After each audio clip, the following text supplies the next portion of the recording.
This is Talk It Out, the Women's Agenda podcast. Tune in for your weekly download on the latest news, trends and ideas affecting your career or your business. Here's your host, Angela Priestley. Hello and welcome to another episode of the Women's Agenda podcast. I am here in the studio with Georgie Dent from Women's Agenda. How are you, Georgie? I am well, thank you, Angela. And Tala Lambert, also from Women's Agenda. How are you, Tala? I am also very well. On today's show, but I'll get to, we are talking about men mentoring women post Me Too, because apparently it's an added challenge for men in the workplace.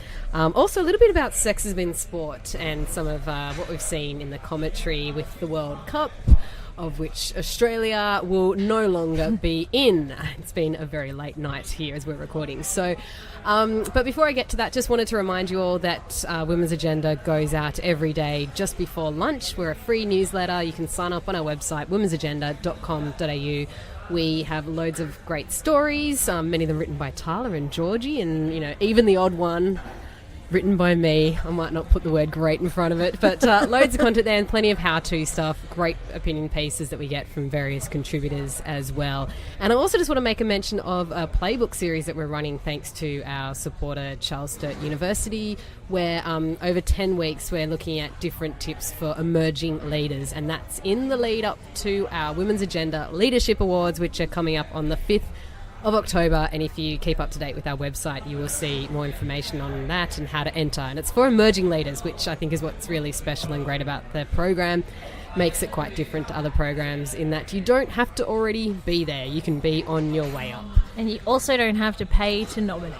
You don't have to pay to enter as well. Free. It's completely free to enter. We have a huge list of awesome judges, and you come to our event, we pay for you to get to the event, and so, yeah, it's a great program, and it's the 6th year this year, so we'll be kicking that off very shortly. And the alumni, I think it's worth saying, the alumni community that we have developed through those awards is pretty special, so I would encourage anyone to put their name forward, because being part of it really is, a genuinely positive and transformative even experience. Yeah, absolutely. And we know that a lot of the finalists, that's what they say is the main thing they get out of it. It's not so much winning, it's being able to be a part of that community.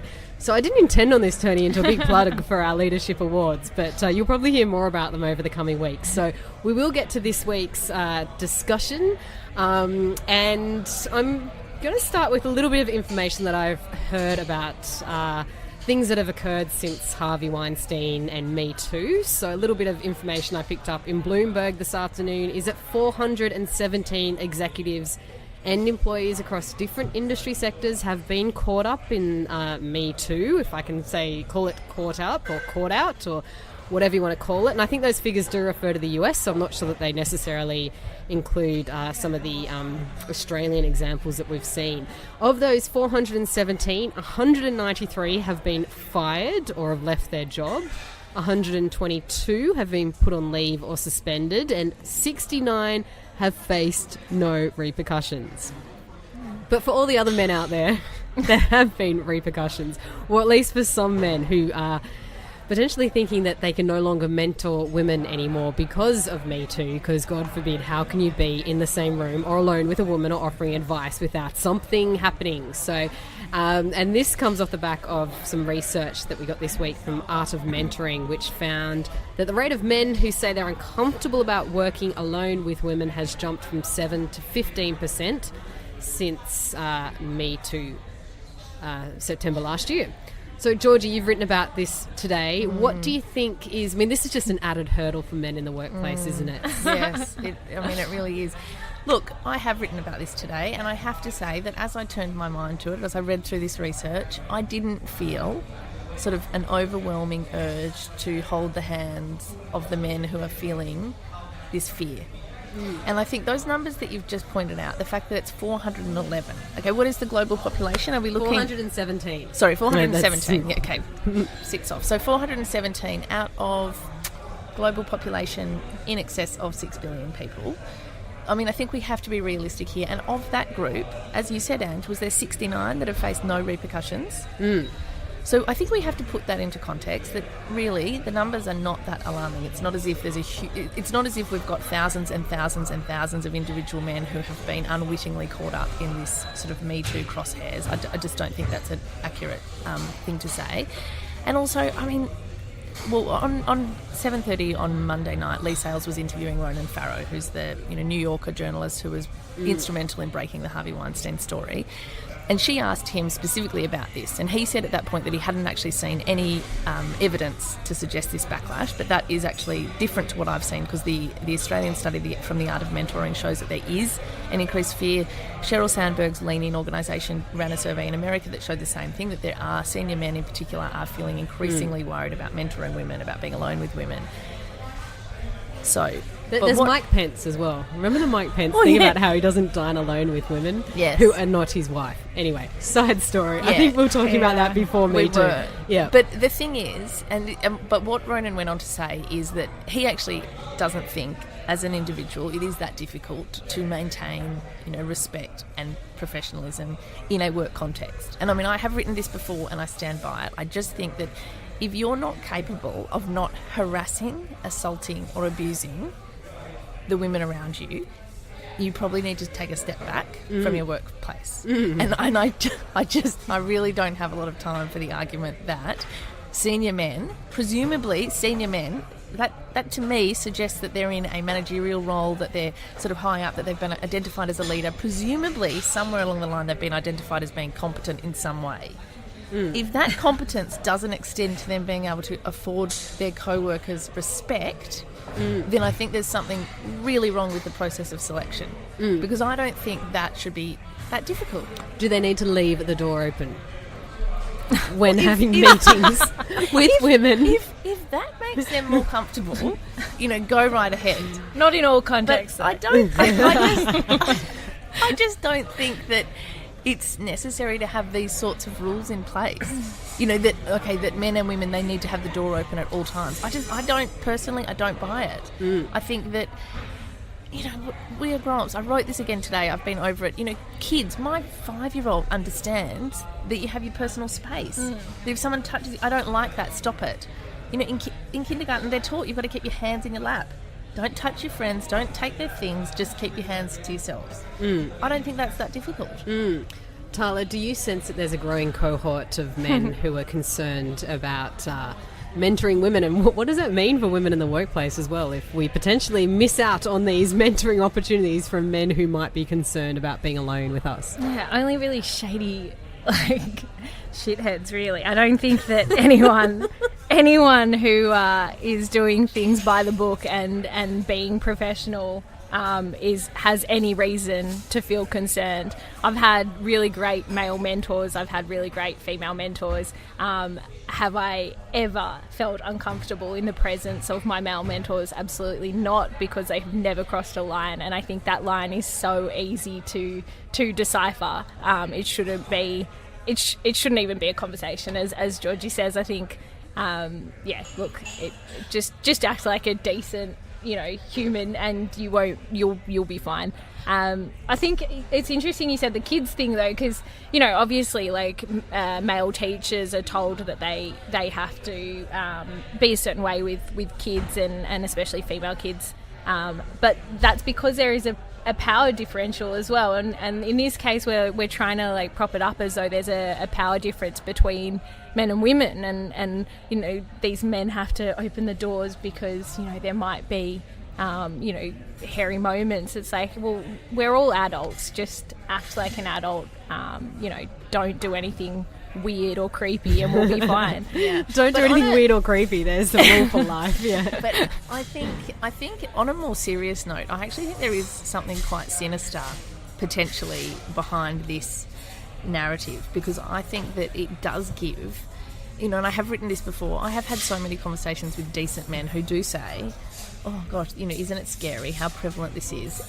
Should I be worried about being caught up with it? And as I've sort of said, look, if you're not a creepy lech, then you don't have anything to worry about. But I actually think in some ways this sort of fear and this avoidance of mentoring women, it gives actually, I think, some men an out. It's like, that is all too difficult. I don't want to get into a situation where I have a close working relationship with a woman because I might potentially get caught up in some trouble. So I'm going to stick to what I know. Oh, surprise, surprise, what are we going to see? Who's then going to be the recipients and the beneficiary, who's going to benefit from those mentoring and sponsorship relationships, which we know are critical to sort of women progressing and being promoted in workplaces.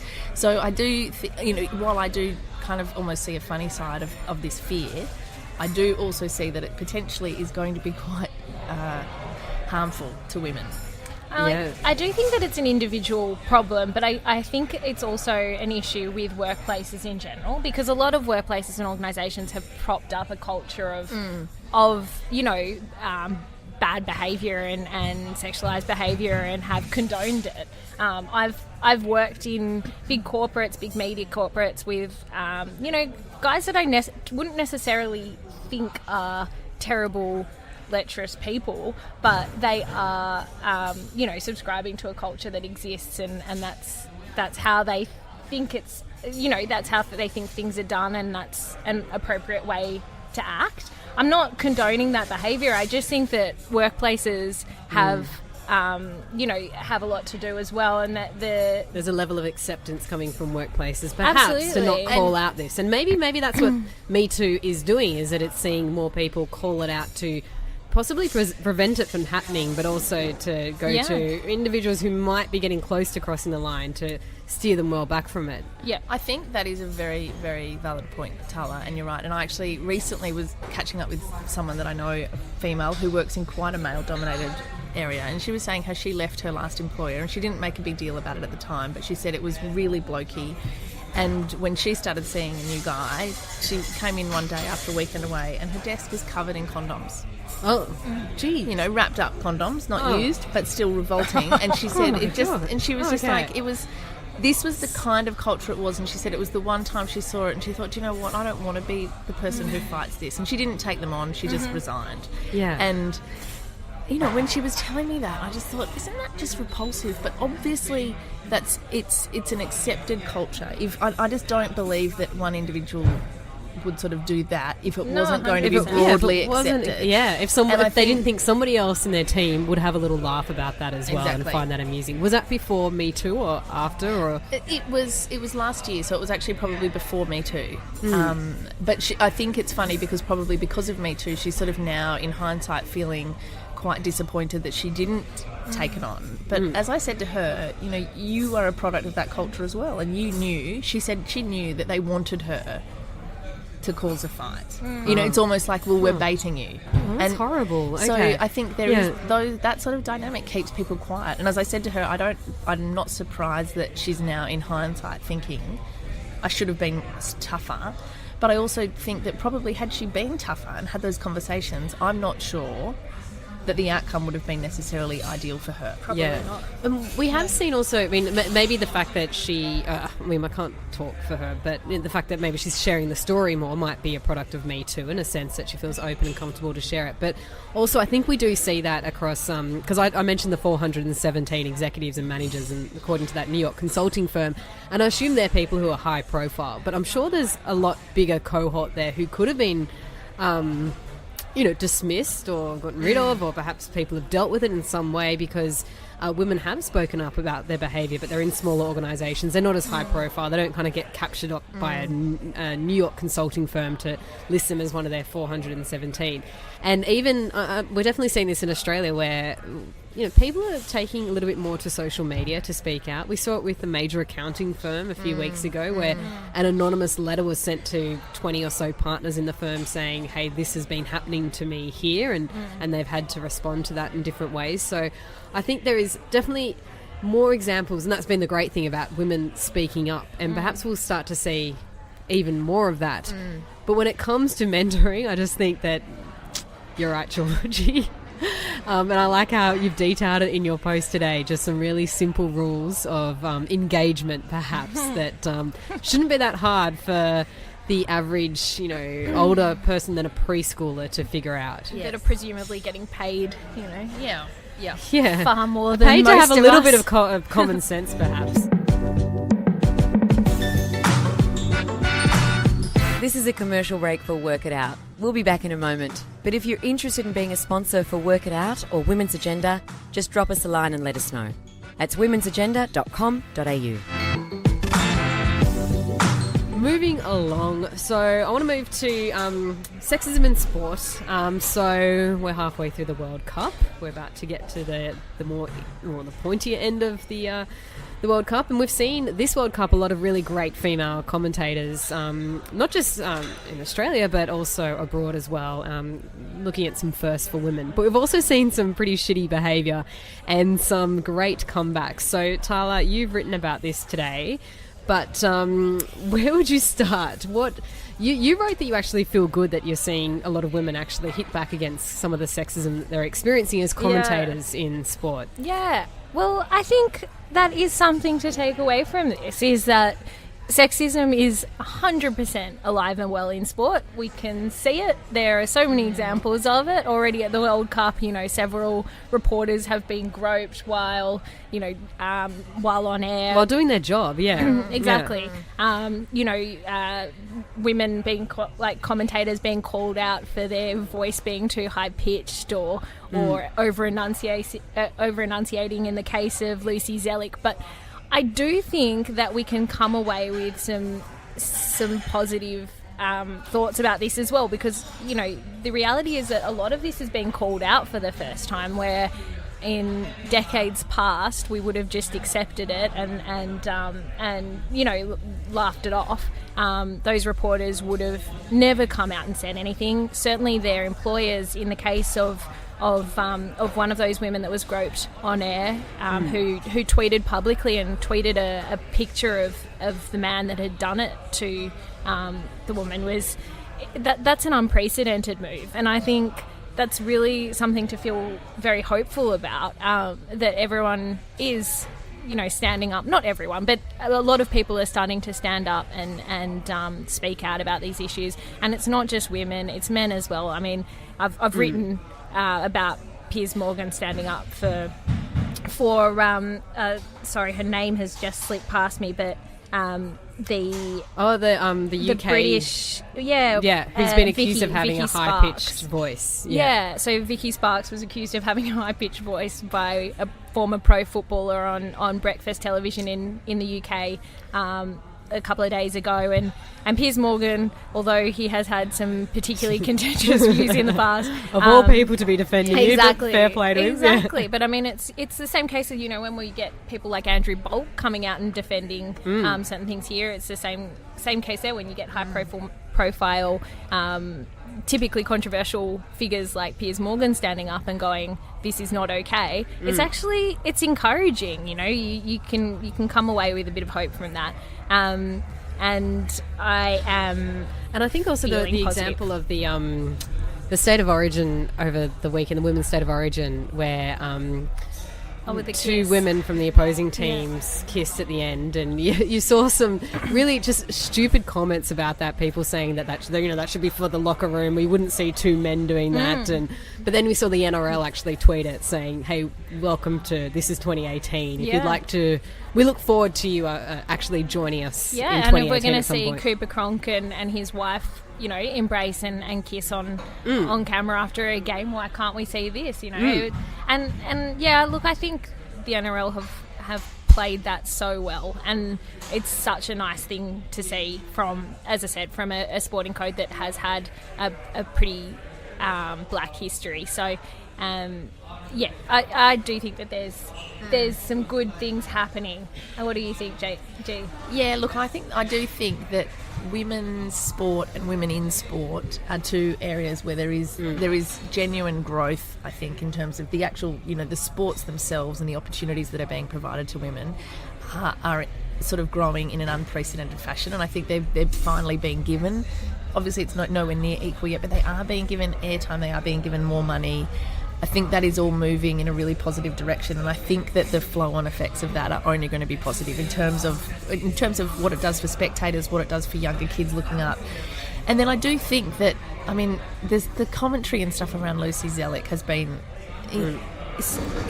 I think in so many ways really predictable, and I think actually Jane Caro wrote a piece today on it, sort of saying that this just proves that if you're a woman and you do a terrible job, you will be called out on it, and if you're a woman and you do a really good job, you're also going to be called out on it. And I think that in some ways rings true, but what we are seeing is exactly what you've said, Tala, which is it's not actually being accepted.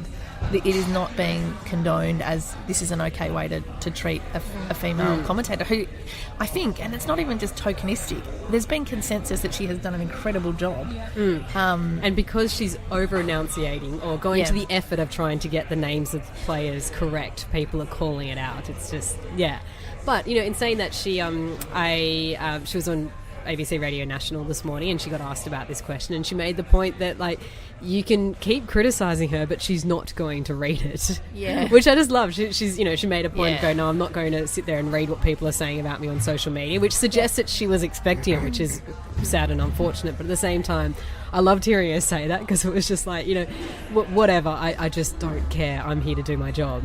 Yes, which I'm doing really well. Yeah, just too well for some people. So moving on, we might get to what we are all talking about this week: reading, watching, listening. Georgie, do you want to go first? You've got a good one. I do have a good one. Because you put this this on week. Instagram, and yes, I did. I did the whole trio, the Holy Trinity. I did Twitter, I did Instagram, I did Facebook. Because I was so moved. So it's a recommendation. It is a recommendation. So I watched, having seen it posted by all sorts of different people and seeing great things said about it on a variety of different channels, I watched Nanette on Netflix, which is a 1-hour stand-up performance delivered by Hannah Gadsby, the Australian comedian. And it's just, I think on the 19th of June it was released by Netflix globally, and so she's had a lot of coverage for it in America and here, which is tremendous, because it is, I mean, it's such a cliche, but it is so incredibly powerful to watch. So it is her talking about sort of coming out, being a comedian, dealing with her own story, and I mean, she is incredibly funny. There's just it is sort of laugh out loud funny through a lot of it, and I was actually crying with laughter in a lot of it, because it is so funny the way she talks about art history. And as she said, art history does not usually feature prominently in stand-up comedy. She does it beautifully, and I mean, a lot of it is centred around feminism and around the position of women, and she is so astute in that regard. But just the way she tells her own personal story of how she has had to, she basically has been used self-deprecating humour as a way to cope. And it's been incredibly successful as stand-up comedy material, but it has actually taken a real toll on her, because, as she sort of said, she's sort of internalised the whole of trauma, and she sort of stopped at the point where she had to accept that she was subhuman because of her sexuality. And that has sort of been the butt of all of her jokes. But her maybe life she doesn't is not want a to joke. do that anymore. She is a human being. And it is incredibly poignant, and I cannot recommend it highly enough. I wonder why it didn't get picked up locally. So you reckon it's gotten picked up internationally by Netflix? But also, I mean, Netflix Australia have it and Netflix America, and as far as I can see, they picked it up at the same time. Okay. So it's actually a performance that she gave at Sydney Opera House. I think she gave it last year, or it might have even been early this year. Maybe at the Festival of Dangerous Ideas? Maybe. No. I can't remember, but yeah. she has also been touring giving this. She's been delivering this performance. Yeah. I mean, I've seen it like crop up on my news feed for the last few months. I don't know when it necessarily got picked up by Netflix, but I think it was quite a big deal that it did get picked up by Netflix. Yeah, I think it was quite huge, and it was only released on the 19th of June, which is why, because I suddenly over the weekend I just kept seeing it everywhere. And then I looked into it and I realised that they'd announced that's when it would be. So it's been available for a fairly limited time, but it is, I cannot recommend it highly enough. That's 60 minutes. I like that, because you don't have to invest an entire series. I can do 60 minutes. So, Tala, I'm sure. Ange just gets too distracted to sit and watch anything. I do. I was watching more than an hour. I was watching the World Cup, and my husband looked at me and said, "Are you listening to a podcast while watching the World Cup?" And I said, yes. I'm still prepared to get up at all crazy times of the night to watch it, but I'll still listen to a podcast I at the tried same to get time. up, and I could only stay up for the Often second. it's because I'm awake anyway, and I can't help myself. So Anyway, Tala, to you. It's not a good one to wake up for either. I don't watch a lot of sports, so I like the Olympics and I like the World Cup. So, I don't like to invest too much into a particular team because I'm bound to be disappointed. But every 4 years, I do love the World Cup. I find it really fun. I don't find it as fun as my partner who got up at 3 a.m. to go to the casino to watch it, which the English game a week ago. I was going to say, if you did that this morning, made me sick. Exactly. Are you sure he was I'm not sure it was the World Cup he was after. Pretty sure he was somewhere else. No, so my recommendation this week is a book that I have just been sent called Into the Night by Sarah Bailey, who's an Australian author and pretty new. Her first book was called The Dark Lake, and I loved it. It's a bit of a crime thriller, if that is your thing. It certainly is my thing. And I haven't actually started it yet, but if it is anything like The Dark Lake, it will be very good. So and you've got it in your hands today. I've got it in my It looks like you've hand. received it today. I'm actually jealous because I sort of I'm wanted to so take it off you excited. and read it. I am really looks good. excited. And mine this week is also something I haven't actually watched yet, but it's called Dietland, and it's on Foxtel, but it is a series based on a book I read a couple of years ago that was so just funny and bizarre, but very telling. And just really, I think I had a newborn at the time, and it was a very odd book to pick up at that time, but it really kept me engaged during all the breastfeeding nights. It's called Dietland by Sarah Walker, and it's just really about the unrealistic expectations we put around beauty, covers misogyny in this kind of wicked, funny, dark way. And it looks really good, and it looks like, it does have some great female characters, and I think it looks like there's some awesome performances in there. So it's Dietland. Not streaming, I think it's on Foxtel at the moment. Nice. And that's us for this week, so thank you.